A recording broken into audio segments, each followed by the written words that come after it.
Shaun Sacks has flown from Jerusalem to Stockholm to deliver a report to Swedish Parliament accusing Swedish aid money of funding Jihad. But first, a huge thanks to you who are my Patreon. You get the episodes 2 days before everybody else without annoying commercial spots. And a heartfelt thank you for swishing 0768943737 if you're Swedish. If you're listening from abroad and want to read my book, This is a Swedish Tiger, in English, you can find it on Amazon Kindle.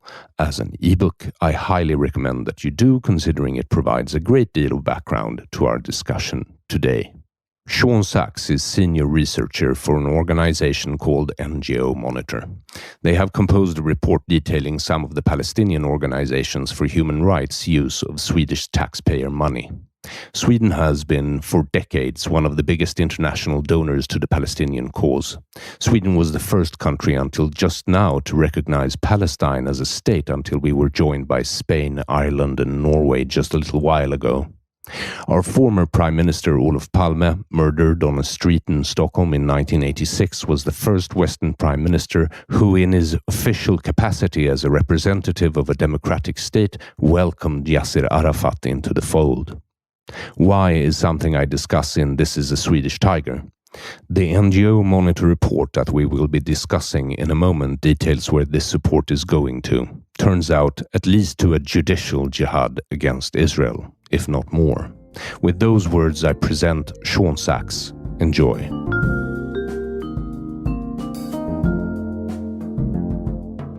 Welcome to Deconstructive Criticism, Mr. Shaun Sacks. Thank you very much. Good to be here. You're a representative of an organization called NGO Monitor. Yes. Would you care to explain what you do? So NGO Monitor is an organization that's based in Jerusalem, and our primary function is to monitor the funding and activities of non-governmental organizations that are active in the human rights world, particularly with regards to the Israel conflict. For my listener who are not familiar with the acronyms, can you explain what an NGO is and how come you audit them, so to speak? So an NGO is a non-governmental organization, and around the world there are hundreds of thousands, if not millions of NGOs that are involved in extra government activities. So for example, an organization that voluntarily looks after stray animals, that is a non-governmental organization, that's an NGO. Private organizations that are involved in distributing food and clothing to the needy, that's an NGO. And as we get to more slightly controversial topics, for example, even church-based organizations that will lobby for particular policies, that would also be an NGO. And when we get to the human rights world, so there are big names like Human Rights Watch and Amnesty International, these are also NGOs. And then we get to localized NGOs, whether they're in Israel, whether they're based in Ramallah or around the world, that are actively involved in promoting particular agendas with regards to Israel, the Palestinians, and now in Gaza.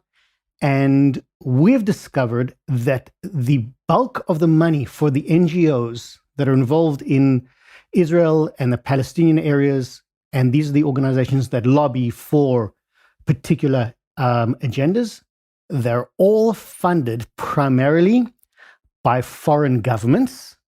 And in particular, they receive a large amount of their budgets from the Swedish government. Why do you think that is? So I think in general, when you look at how Europe changed, particularly at the end of World War II and then the beginning of, if we're going to call it the modern European era, much of Europe took on the idea of becoming a human rights superpower. With the Cold War dogmas of the new superpowers between the US and the Soviet Union, Europe needed to find a place where they could shine. And they weren't going to be a military superpower. They weren't even going to be a financial superpower that could actually compete with the United States. So I think also coming out of the horrors that Europe experienced, the idea was to promote the modern ideas of human rights and good governance and even democracy. And this was done through soft power, whereas much of the world was dominated by force and hard power and militaries, I think many European countries saw their ability to influence positive change diplomatically through soft power and very often through money, promote human rights through organizations in these countries, promote democracy through organizations in the various countries. And it comes from a very noble place. But unfortunately, as times changed, these noble ideas became corrupted. And mostly they became corrupted by a combination of ideology in the home countries in Europe and through both mismanagement and unpleasant ideologies in the countries where this money was going. And I'm sure we'll look into specifics of the Israel conflict, and I'll explain more of that. We will, but first, a few more basic questions. So how long has NGO Monitor been working as an auditor of non-governmental organizations? So we have to go back to 2001 to explain the history of NGO Monitor. In 2001, in Durban, South Africa, there was the UN Conference Against Racism and Xenophobia. And this was supposed to be a high-regarded United Nations conference where countries of the world and NGOs would actually deal with and tackle the real issues of racism, xenophobia, anti-Semitism, even slavery, the sex trade. These are all major issues that governments and NGOs are supposed to work on and come to a real conclusion how to tackle these issues. But 2001 was the beginning, if you want to even call it the height of the second intifada against Israel, where Israel faced daily suicide bombings and other terrorist attacks. And rather than become a force of positive change, this NGO forum at the Human Rights Congress in Durban turned into an anti-Israel hate fest, where there were posters saying that, well, if Hitler had won the war, there'd be no more Palestinian suffering. There was blatant anti-Semitism. And the big human rights groups that were there, from Human Rights Watch to Amnesty International, went along with this. In fact, the Israeli delegation didn't pitch up. The South African Jews who were there were ostracized and were kicked out. Many other countries were left in disgust at what was going on there. And Professor Gerald Steinberg, our founder, saw what was going on. And in addition to the absolute malice that was being shown to Israel and to the Jewish people, the question on his mind was, how could these noble organizations with names like Amnesty International and Human Rights Watch and Rabbis for Human Rights and all these, how could they go along with this? And more importantly, how did these organizations get to the point where they could do these terrible things and nobody questioned them? So first, how did they get there, if you want, what eventually be called a halo, an angelic halo? An organization suddenly claims to be a human rights organization, and then they are freed from any accountability, both financially and ideologically. And the other question is, how do these organizations raise such large amounts of money from private individuals, but also from governments? And so NGO Monitor began soon after that as a privately funded research initiative. And today, over 20 years later, we are a sizable organization based in Jerusalem that researches in detail the funding from governments and the activities of these organizations around the world. And may I ask also, how did you get involved in all of this? So my personal story begins at NGO Monitor after 2014. Where I had been previously working in the Israeli high-tech industry. I'd finished my role as a manager for an organization that provides high-tech opportunities to the ultra-Orthodox men and women, which in Israel is a challenging workforce because many of these people don't always necessarily want to acknowledge working in public. And the organization I worked for, got very, very fortunate, and the organization grew and moved to Tel Aviv. I was living in Jerusalem at the time. working many hours, and my wife told me that it is time to find a normal hours job working hopefully close to home in Jerusalem. I spoke to a former professor of mine who was Professor Steinberg, and he offered me a 2-week internship. And that was over 10 years ago. All right. And you're still an intern then? No. No. No, I've been working there full time. Much to my wife's distress. It's not as calm as she thought it would be. I do get to travel a fair amount. But it's an incredibly rewarding organization. And personally, I find that I'm fulfilling a very important role. All right. And let's turn our attention to the report that we have in front of us right now, the first one you sent me. Swedish NGO funding, terror ties, justification of October 7 Hamas massacre, ICC lobbying and delegitimization. It's full with quite serious allegations. Yes, actually it is. And it is very, very troubling, some of the things we discovered.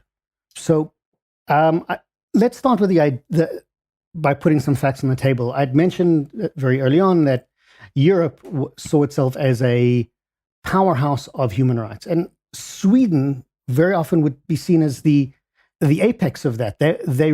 Sweden has a noble reputation with regards to human rights. And I don't mean to get involved in your internal discussions and things that's not for me, but the reputation of Sweden as a place of good people that wants to do good is real.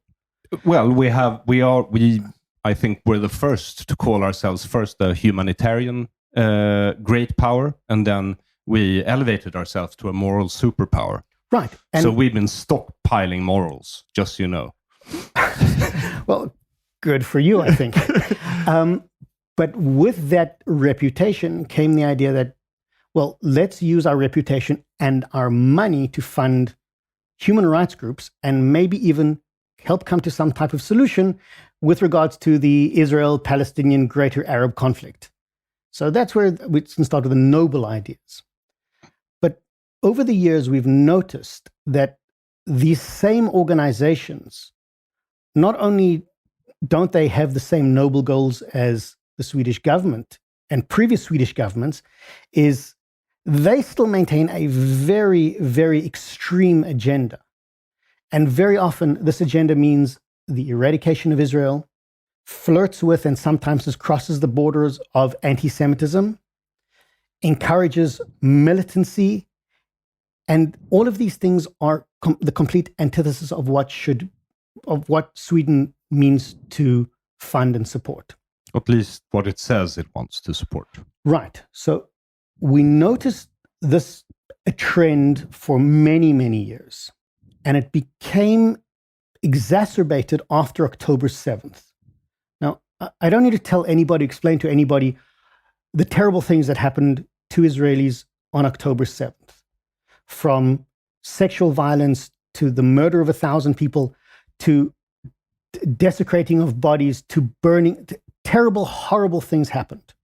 And while many of us were shocked, much of the world was shocked, the human rights groups, many of them funded by Sweden, didn't express shock or horror or disgust or even criticism of what was done by Hamas.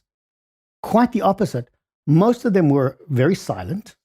Some organizations justified what was done, and the majority of Swedish funding organizations took October 7th as an opportunity to ramp up their anti-Israel activities.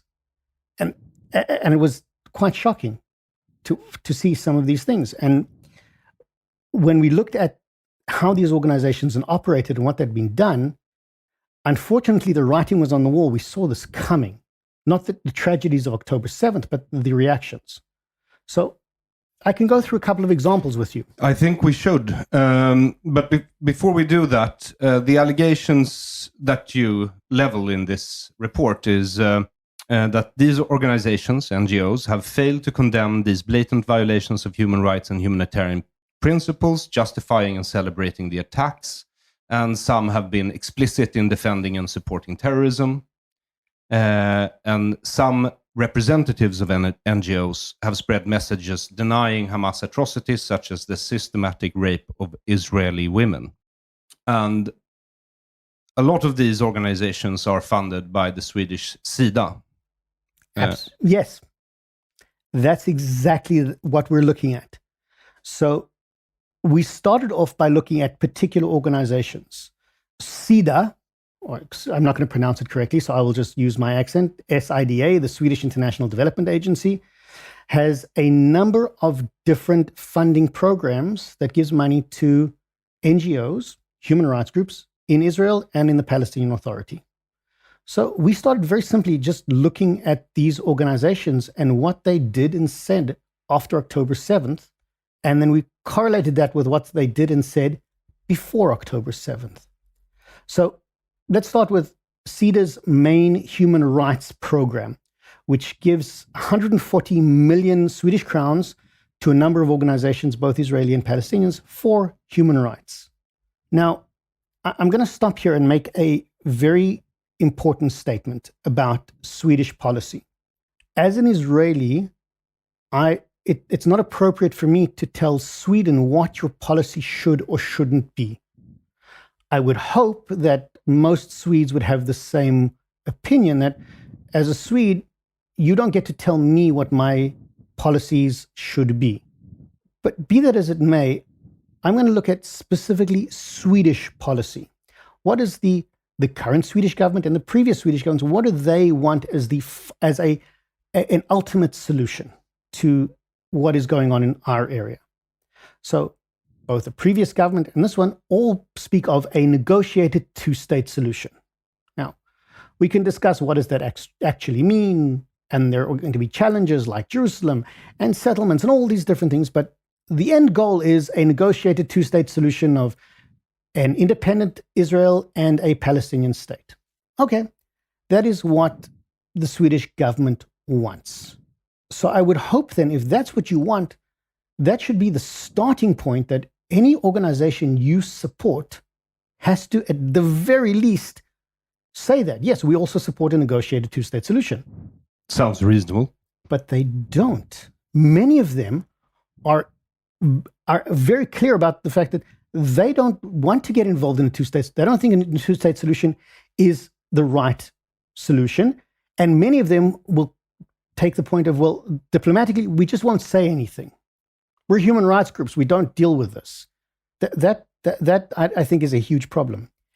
And secondly, another major pillar of the Swedish government, this one previous and is nonviolence. Right? You cannot support a terrorist organization, whether it's a European, especially if it's a European designated terrorist organization like Hamas, like the Popular Front for the Liberation of Palestine, the PFLP, which is a Marxist terrorist group, also designated by the European Union as a terrorist group. You can't support organizations that support these people, these type of terrorist attacks. But here again, we see that the Swedish policy in this case, doesn't necessarily match with Swedish funding. Well, the Swedish government, the current government, paused, at least it said it paused, the subsidies to Palestinian civil society, as it's called here, this fall. And they ordered SIDA to investigate if any of the money had gone to Hamas, or if they organizations that were proponents of violence. What SIDA did in Sweden was that they redefined the mission statement that they got from the Swedish government, so that they passed with flying colors, I might add. So the Swedish government then asked for a new and revised investigation, but that also passed with flying colors. Right. According to SIDA, SIDA's investigation of SIDA said that SIDA did nothing wrong. In fact, SIDA's investigation of SIDA said that SIDA did everything right and they should continue funding everything they've done in the past. Yes, yay SIDA. Right. So we looked not only at the SIDA investigation, we looked at the organizations that SIDA investigated. And we didn't use any major investigation techniques. We didn't use any major spyware. All we did was we looked at these very organizations. We looked at their websites. We looked at the Facebook accounts of the people who work there in leadership positions. We looked at the Twitter accounts of the organizations and the people that work there. And we looked at interviews given by these organizations and the people that work there. So all open source all intel. Open source, nothing underhanded, all open source information that should have been available to the CEDA investigators themselves. And this is what we found. So an organization by the name of Badil, it's the Badil Center for Human Rights. It's a Palestinian organization based in Ramallah. Now, even before October 7th, this organization had made a point of saying their final goal is a de-Zionized single state of Palestine. So just starting with that, this organization at the outset says they don't agree with Swedish policy, but we'll still take Swedish money, thank you very much, for human rights. Now, so they don't believe in a two-state solution? No, not at all. And they're very open about it. They don't hide this. In fact, it's all over the documentation that they produce, that this is what their ultimate goal is. And when we went onto their website on the 9th of October, 2 days after the massacre, before Israel has gone into Gaza. Right. There was a huge set of posters. It's still on their posts on their website today. You can go look at it. About all the things that they learned on October 7th. And one of the posters is of 2 Palestinian men standing on a destroyed Israeli tank. And underneath it says, what did we learn? The resilience of Palestine and Gaza is phenomenal, and their continued resistance is effective and capable of achieving victory. This is a human rights organization that receives money from you for human rights. And here they are praising the resistance of October 7th. Now, later in December, the same organization, Badil, put out a massive 25-page report. And the report actually says, I'm going to read it out to you. The report starts with the Palestinian people have a right to armed struggle by virtue of their inalienable right to self-determination. Armed struggle is not within the realms of a human rights organization. And I would imagine this is something that would have concerned CEDA when they did their investigation in January and February. This document is on the front page of Badil's website. Frankly, I'm a little surprised CEDA didn't either see this or think this was of concern, because the document very clearly expresses support for armed resistance. What a surprise. Right. So, you have to excuse my cynicism. I've done quite a good deal of episodes on CEDA. So I've become somewhat jaded and don't really view it as a humanitarian fund, more as a bribe fund for foreign dictatorships that the Swedish government can use in their foreign policy. You don't, of course, have to adopt that view, but that is my personal view. So what more organizations do CEDA fund? Right. So another organization is a very large and well-known organization called Al-Haq. Al-Haq is run by a man by the name of Shaun Sacks, who 20 years ago was a recruiter, by his own acknowledgement, for the Popular Front for the Liberation of Palestine, a Marxist terrorist organization. This is the PFLP. The PFLP, regarded as a terrorist organization by the European Union. Shaun Sacks was previously a member of the PFLP. He says he's no longer. Instead, he now runs a human rights organization called Al-Haq. And Al-Haq, again, receives a large amount of money from CEDA for human rights work. And here again, when we look into Al-Haq's own documentation before October 7th, they speak about the fact that their goal is the end of the Zionist project. In fact, in August of last year, they put out a new policy paper where they specifically say that they sent a policy paper to the European Union. They said Hamas should be taken off the European Union's list of terrorist organizations. This is in August 2023. They also said that the Palestinian Authority should stop all negotiations with Israel. Now, this organization, again, even before October, they were receiving huge amounts of money from CEDA. And have been for a long time. And for many years they have. For decades they have. And then we looked at their activities after October 7th. And what we see that Al-Haq's ramped up not only their lobbying, but their international activities. Al-Haq has made it one of their goals, going back 10 years, to have Israeli leaders and Israeli military leaders brought before the International Criminal Court in The Hague. Lawfare, basically. International lawfare. Al-Haq, if you look at the ICJ case brought by South Africa, Shaun Jabarin was part of the South African delegation. So he was traveling with the legal team from South Africa. He's there in the audience as part of the South African legal team that brought Israel to the International Criminal Court of Justice in The Hague. So his organization, funded by CEDA, was responsible for one of the major issues of international legal lawfare against Israel. So in theory, at least, some Swedish tax money has gone to fund this prosecution against Israel by the South Africa in the ICJ. Not only that, we then can also look at the International Criminal Court, the ICC. Now here, we know by their own acknowledgement, the current prosecutor of the ICC, Karim Khan, in some of his documentation, some of the documentation quotes Al-Haq allegations. His predecessor, Fatih Bensouda, who was the previous prosecutor for the ICC, met several times with Shaun Jabarin. So a lot of these organizations, when they produce material reports, it is used by Israel's enemies in international courts. Absolutely. That is and they don't this is not even something that is done behind closed doors. They're very open about it. Oh, it's quite interesting when I saw, what's his name? Mafafosa? How do you pronounce the South African premier's name? Ramaphosa. Cyril Ramaphosa. Ramaphosa. Okay, yeah. I mean, he announced the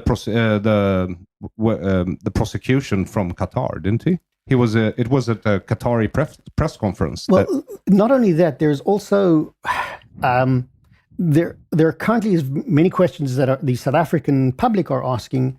Cyril Ramaphosa's party, the African National Congress. So we're going on a bit of a tangent here, but I think it could be interesting. Cyril Ramaphosa's party, the African National Congress, the initial party run by Nelson Mandela. Also heavily funded by the Swedish Social Democrats for decades. Right. And, I just walking on Olof Palmer Street, and I realized there's a long and deep history of connections between Sweden and South Africa. Yes. Again, I think it all comes from a noble place. But over the years, something has definitely changed. So back to what we were saying, the ANC, not only have they completely mismanaged South Africa and there's huge amounts of corruption, the party itself was on the verge of bankruptcy. Yes. A few weeks before South Africa announced that they were taking Israel to the ICJ, which costs a lot of money, Naledi Pandor, the South African foreign minister, had a string of meetings with Iranian delegates and delegates from Hamas. Soon after that, the ANC paid off all their debts and then announced that they were taking Israel to the International Court of Justice in The Hague. What is the connection between all of those things?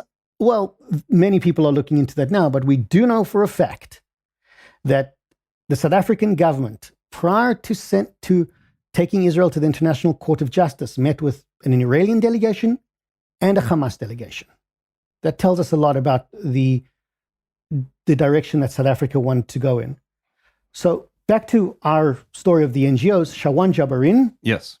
and Al-Haq have made it their mission for years to have Israelis prosecuted at the International Criminal Court. In fact, much of their documentation was about that. And if we look at what happened after October 7th, your listeners might not know, but I'll just fill them in. The International Criminal Court, Karim Khan, has announced that he is seeking prosecution of the Israeli Prime Minister, Benjamin Netanyahu, and the Israeli Minister of Defense, Yoav Gallant, for the crime of starvation. Yes. That is the crime that they are being accused of. Now, when we look at Al-Haq documentation, what did they say and what did they write after October 7th?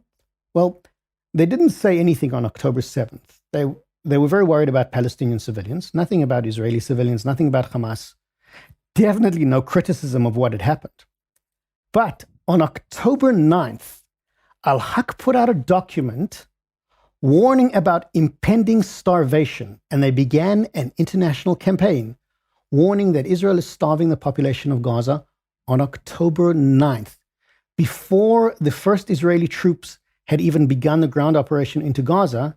Al-Haq was already lobbying the international community, and particularly the International Criminal Court, to prosecute Israelis for this crime. So basically, Al-Haq is just a form of lawfare wing of an Hamas army. Well, I don't necessarily think it's part of the Hamas army, but it's certainly part of the anti-Israel narrative and major anti-Israel activities. And this is done, without a doubt, with Swedish funding. Part of their funding is for advocacy and for legal activities. It is done by Al-Haq. They're paid for it. They're paid by the Swedish government, and this is what they do. And in fact, not only that, we're now looking at, over just the last few months, Al-Haq has brought court cases against the Dutch government because the Dutch government is part of the F-35 program that provides parts for F-35 fighter jets to all NATO countries. Well, the Dutch government was sued by Al-Haq for providing these parts to Israel. A similar court case was also held in Denmark, funded by Al-Haq.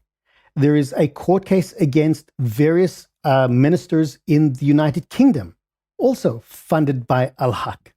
And just this weekend, a French arms expo removed all Israeli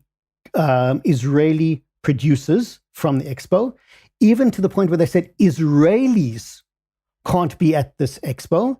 And I just found out now, the organizers of the event, per the judgment handed down in France, started by Al-Haq, even went to foreign suppliers and told them that they can't even have Israeli components in their equipment.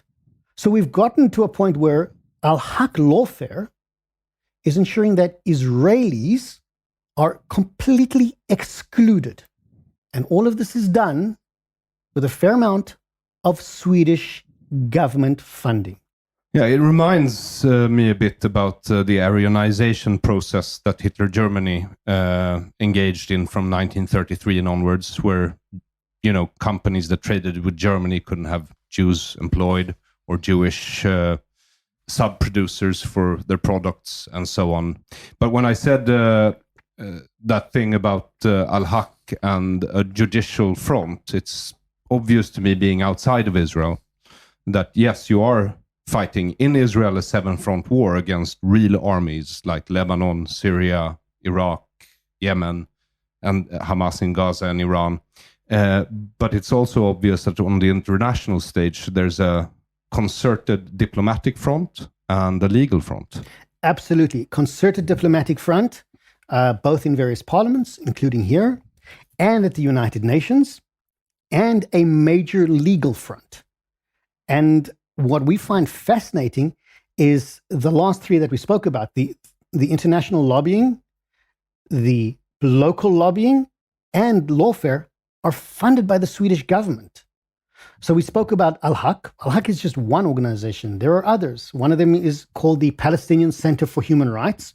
Yes. Run by a man by the name of Raji Sourani. Raji Sourani has been praised for his activities by the same PFLP terrorist organization. They were, again, nothing is hidden here. In May of last year, a few months before October 7th, the Palestinian Center for Human Rights, who receives money from CEDA, and this is very interesting, their money from CEDA doesn't go directly.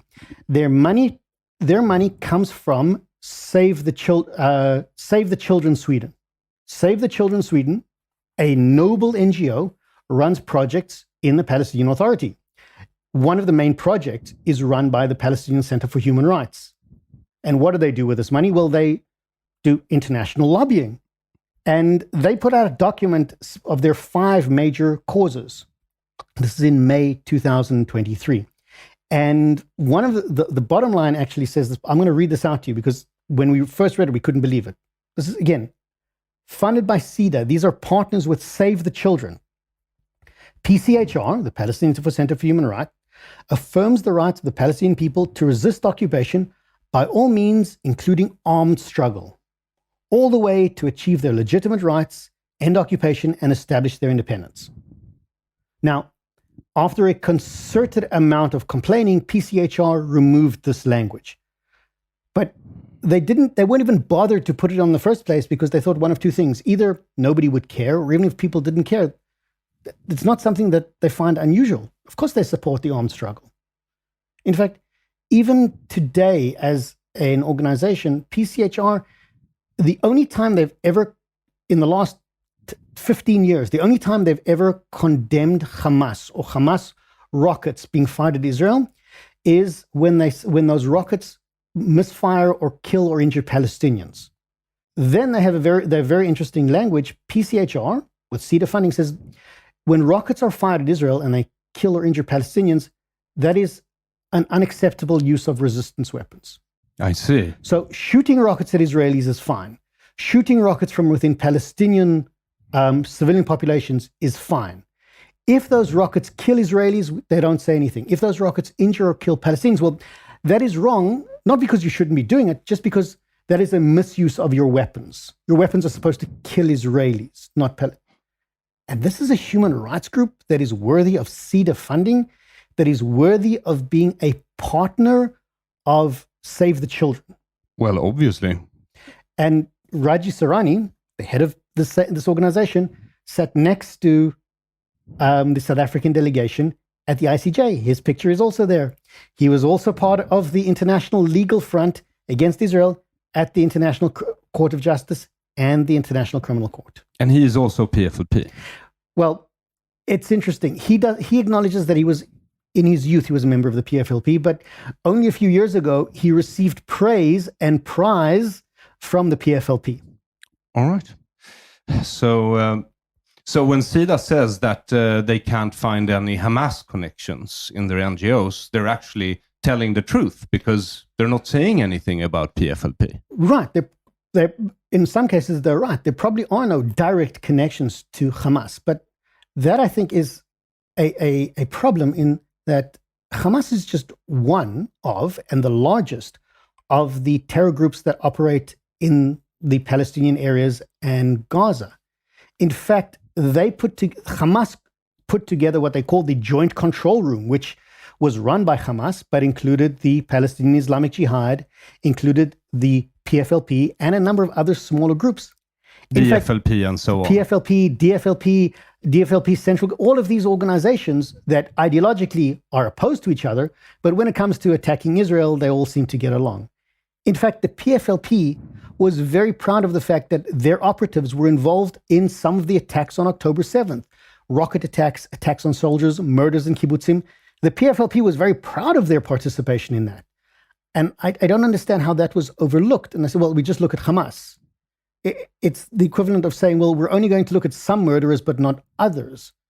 All these organizations were there. All of them were involved. Yes, under the leadership of Hamas as well. Right. Yeah. And even those acting independently doesn't, just because they killed Israelis not as Hamas, they killed them as PFLP, doesn't mean they didn't kill people. Yeah, on October 9th, Badil tweeted, "Impunity and double standards are no longer acceptable. In pursuit for their liberation, the Palestinian people have an equal right to resist." Al-Haq, similar things. Their head of training and capacity building unit, which is a strange thing for a human rights organization to have, I think.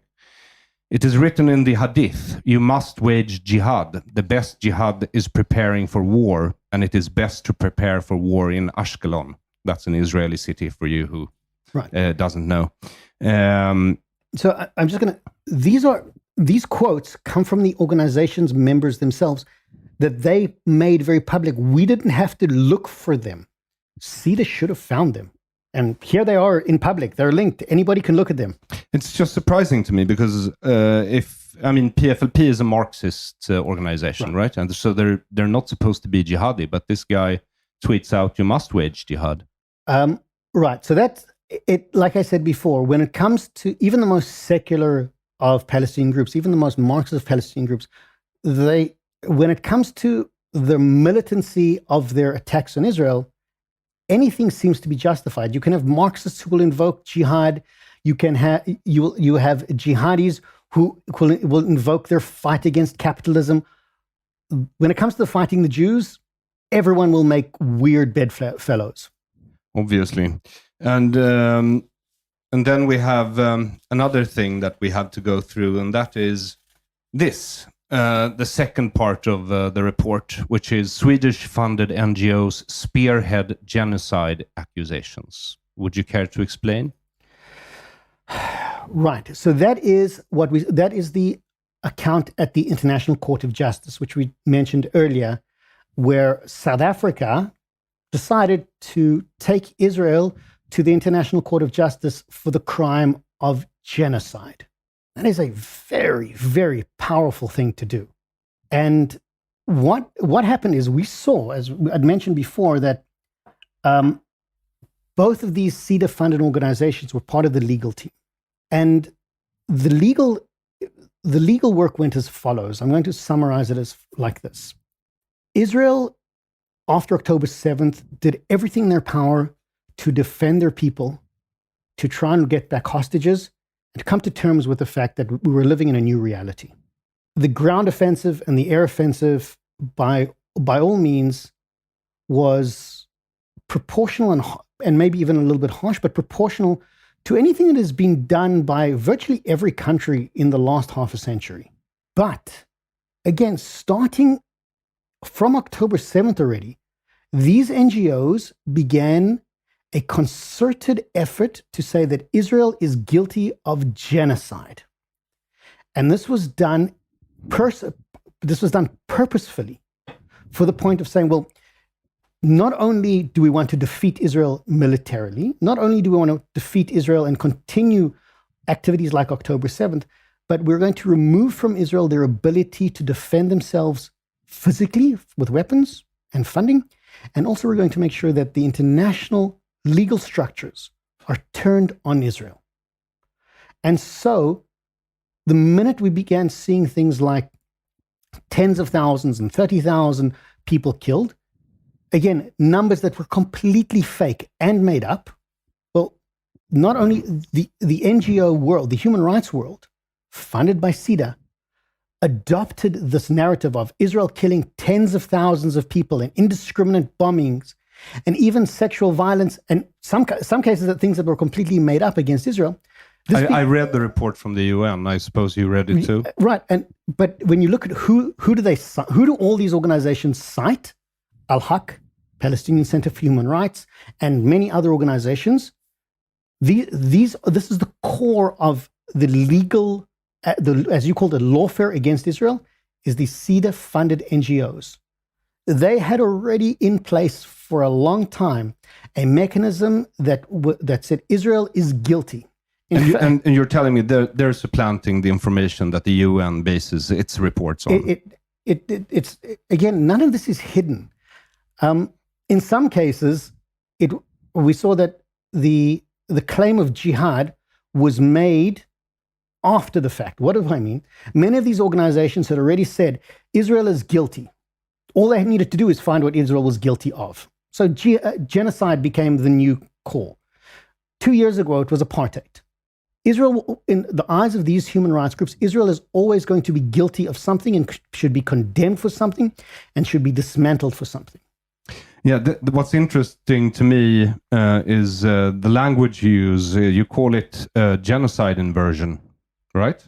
Right, because how did all of this start? How did international lawfare of today come about?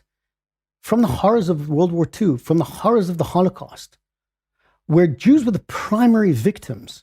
And from that horror and tragedy came the idea of international lawfare, came the idea of international justice, came the idea of international human rights law and humanitarian law. Today, all of those noble concepts and real human rights atrocities like genocide are completely inverted. Because today, whereas dictatorships around the world can get away with murdering hundreds of thousands of their own civilians, because that doesn't fall into the realm of genocide or human rights or international law. But Israel responding to the barbarism of October 7th, that's genocide. Really? That is where we've got, that is a real inversion of what we've seen. Many Israelis were asking themselves, just across the road in Syria, Assad was responsible for 400,000 deaths using gas, chemical weapons, starvation, the most atrocious of means for years, and nothing was said. There was never an international legal campaign against Syria or Assad. You can walk past the Syrian embassy in Stockholm and there's nobody chanting or screaming or shouting. It's just like any other building. But Israel, we're guilty of genocide because of the way we responded to October 7th. That is a real inversion. That's a perversion of international law. On December 12th, you write, 2023, the International Federation for Human Rights, an international NGO based in Paris, publicized a resolution headlined Israel's unfolding crime of genocide and other crimes in Gaza and against the Palestinian people. What is FIDH? The FIDH is it's a French-based NGO.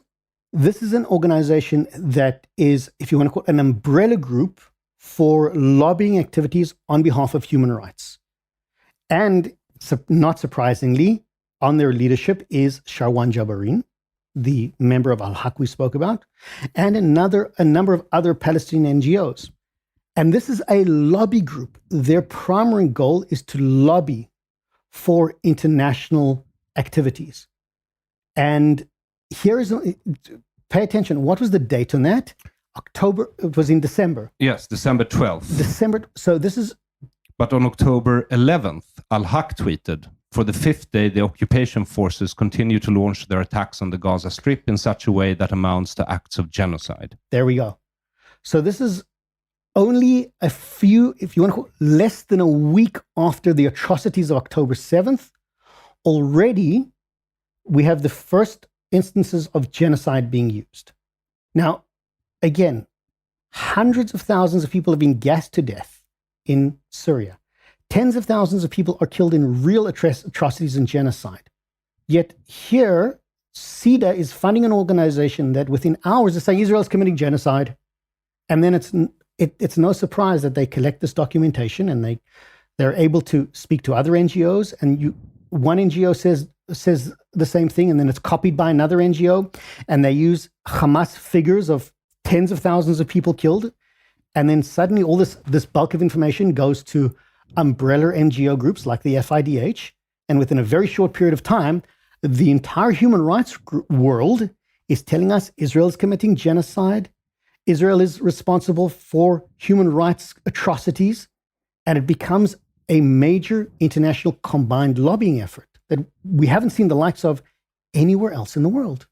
Yeah, Sweden is not only one of the largest funder of Palestinian organizations directly, but also indirectly, because we fund, we are the largest contributor per capita in the world to the United Nations Relief and Works Agency, I can proudly say. Right. Well, that's my tax money. Thank you very much. Yes, you're doing a wonderful job. It's not. I'm trying to compensate by doing this podcast periodically. So it's not only UNRWA, which is a whole new problem, but it's also local Swedish organizations itself. And what I mean by that, Diakonia, the Church of Sweden, all of these organizations work together with these same NGOs that I've just spoken about. So you're telling me the Church of Sweden and Diakonia are both involved with these organizations? Absolutely. Again, I'm not giving over information that's new. They're very proud of the work that they do with these NGOs. It's part of their combined effort on behalf of human rights. So in this case, so if we put it all together, so we will have CEDA funding the NGOs directly. Yes. CEDA giving money to Diakonia, or the Church of Sweden, that work with these NGOs. These same NGOs then appear in various documents at the United Nations, whether it's at the United Nations in New York, the Human Rights Council, or in Geneva. And these organizations all work together with UNRWA. And so we have a mass of, in this case, Swedish-funded organizations working against Israel. So there is a huge amount of money, Swedish money, that is constantly working against Israel. And I'm going to summarize it by what I think is probably the saddest part of it all.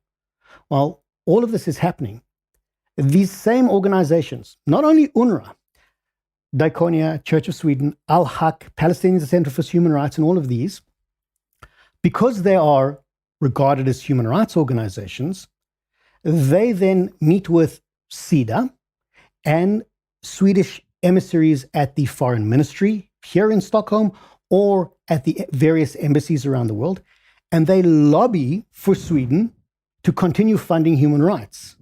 So the same people that are getting Swedish funding lobby Sweden to keep giving them funding. So they're lobbying us with our own money. To continue giving them money. Wow, that's a brilliant business idea. Absolutely. So tomorrow you'll be visiting the Swedish Parliament, right? Yes. What will you be doing there? I will be presenting our findings to the committee, the appropriate committee at the Swedish Parliament. We have been given an invitation to speak freely. And very similar to what I've just spoken to you and your listeners about now, I will present these findings to show how, at the very beginning, these organizations don't uphold the goals of Swedish foreign policy, starting with the two basic goals of supporting a two-state solution and being against nonviolence. Starting with that. And then we move on to the fact that these organizations are involved in legal activities against Israel, in supporting violence, in justifying violence. And all of this was done in the past and recently. And these horrible actions by these organizations with Swedish funding was either knowingly or unknowingly overlooked and ignored by two CEDA investigations. And I know you said that as an Israeli, you won't tell us Swedes how to handle our own business, but is there any solution to this? Yes, there actually is. And the solution is quite simple. We've put together a 12-point plan that we have presented to various governments here in Sweden, in the European Union, in Germany, and we're going to continue pushing this plan in other countries. But the basics, rather than go through all 12 points, is quite simple. Don't fund organizations that are not in line with your own foreign policy. Sweden supports a negotiated two-state solution. Well, that should be a basic for all organizations. Nonviolence needs to be a part of the contract with all these organizations. And that means anybody who works for an organization that receives CEDA funding also needs to adhere to this. There also needs to be independent, regular auditing of these organizations, where independent individuals are able to audit what is going on. And when it comes to human rights, there also needs to be clear goals. You said that using Swedish funding to lobbying Sweden to give them more money is a great business model, but there's another aspect to this. When it comes to foreign funding, there needs to be tangible goals. You need to be able to see where the money went. So if, as a Swedish taxpayer, your money is going to sanitation in a deprived part of the world, you can see where that money is going. You're building toilets. The health facilities are improved. People are getting help. You can actually see where the money is going. If you're giving foreign aid to education, you will train teachers, you will buy school books, you will build schools. You can see where all the money is going. And the opposite is true too. If you give millions of crowns to an organization for education, and you come back a year later and there's no school, the children are still not reading it. You know these organizations are unworthy and they've stolen your money. The money shouldn't keep going to them, and they should probably be prosecuted for stealing your money. Okay, but are there such organizations? Wait. All right. Well, sorry, I just want to. But in the case of human rights, how do you judge success? More importantly, how do you judge failure? There needs to be criteria, because it is so abstract that these same organizations can constantly get money, in this case, constantly get money for failing. Because as long as they can say the human rights situation is getting worse, they can keep demanding more money. Yes, but what you're saying is that a lot of these organizations have been upfront with their goals from the start on their web pages and in their communications. They are for an armed struggle. They are for a one-state Palestinian solution. So they don't want any Israel. Right. And all of this has been funded with Swedish and international money. Right. And October 7th was them getting exactly what they paid for. Unfortunately, what has to happen is, I think in some cases, there's, going back to how we started with the noble goals of, yes, the goals of supporting human rights are noble. And I understand that there's this idea that Swedes want to continue doing it. But just because you have the money to support these organizations doesn't mean you should. If organizations and programs are unworthy of meeting your goals, stop giving money. It's as simple as that. Yeah, and that moves us to this other question also. Are there any Palestinian organizations that Sweden can fund that are pro two-state solution, want peace, doesn't preach anti-Semitism? Well, there must be. Surely CEDA can find them, judge them properly. Isn't there an entire foreign ministry, an entire Swedish international development that is your job? Find these organizations, support these organizations. That is your goal. It shouldn't be my role as an NGO to come and show you what you should already know.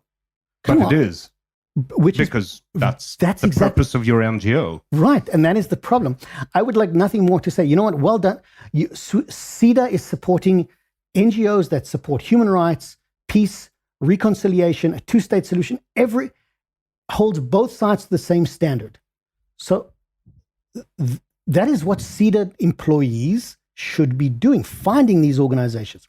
And if these organizations are too small, well, these are the organizations you should support. If these organizations don't exist, well then, does that mean CEDA has failed for years? Sort of. Well, that maybe people need to take responsibility for that too. All right. Well, thank you so much for coming to Deconstructive Criticism, Shaun Sacks. Thank you. It was an honor to be here.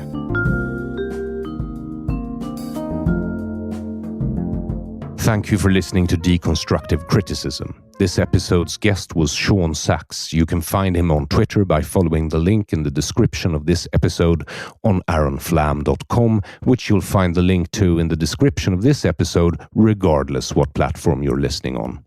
You will also find the link to NGO Monitor if you want to read more about what they do and find the report we have discussed in this episode. I will also post a brief text of this interview in English on aaronflam.com if you're interested in spreading the message by text rather than sound. A huge thank you to you who are my Patreon. You get the episodes 2 days before everybody else without annoying commercial spots. And a heartfelt thank you for swishing 0768943737, 0768943737 if you're Swedish. If you're listening from abroad and want to read my book, This is a Swedish Tiger, in English, you can find it on Amazon Kindle as an ebook. I highly recommend that you do, considering it provides a great deal of background to the discussion we just had. I'm Aaron Flam. Until next, have a good unit of time.